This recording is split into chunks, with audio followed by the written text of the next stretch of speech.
Qui a touché ta tête? Qui a touché tes épaules? Qui t'a travaillé? Qui t'a frotté? Qu'est-ce qu'on a versé dans ton entreprise? Qu'est-ce qu'on a dit dans ton entreprise? Toi-même, tu viens de quelle lignée, de quelle famille? Pour pouvoir réussir aisément dans la vie, il faut d'abord identifier ce à quoi notre sang est appelé. Comment on fait le transfert d'une lignée à une autre? Comment on peut être d'une famille même de griots et puis prospérer dans l'agriculture, ou comment on est issu d'une famille d'agriculteurs et on prospère dans le pétrole? Quelles sont les conditions? Tu peux être converti, tu peux avoir Jésus dans ta vie, tu peux vivre dans la chasteté, dans la sanctification et être pauvre.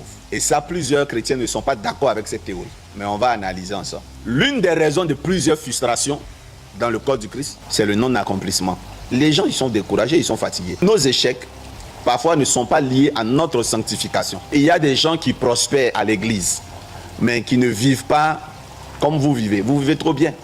Josué 1, verset 8 dit, si tu fais ce qui est écrit, si tu t'attaches à la parole de Dieu, que tu médites jour et nuit, tu auras du succès, tu réussiras. Dans un même verset biblique, il y a une différence entre quoi? Succès et réussite. Or, nous, on les mettait comme des synonymes. Un sujet pour lequel vous avez prié, c'est réalisé, c'est un succès. Pour ceux qui sont parents, qui désiraient avoir un enfant, après 1 an, 2 ans de mariage, ça tardait.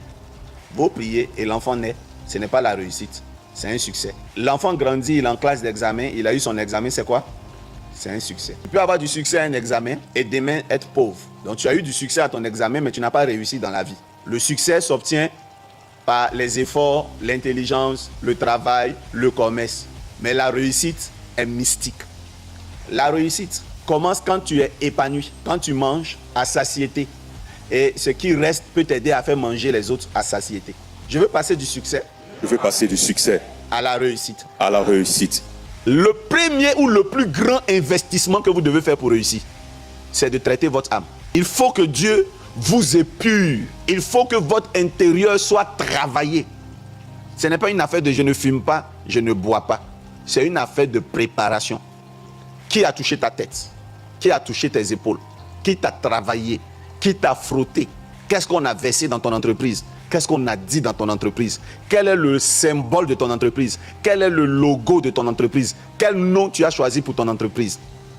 Toi-même, tu viens de quelle lignée, de quelle famille? Jésus-Christ là. Mais il est né dans une famille d'un petit-fils de roi, mais il a vécu pauvre.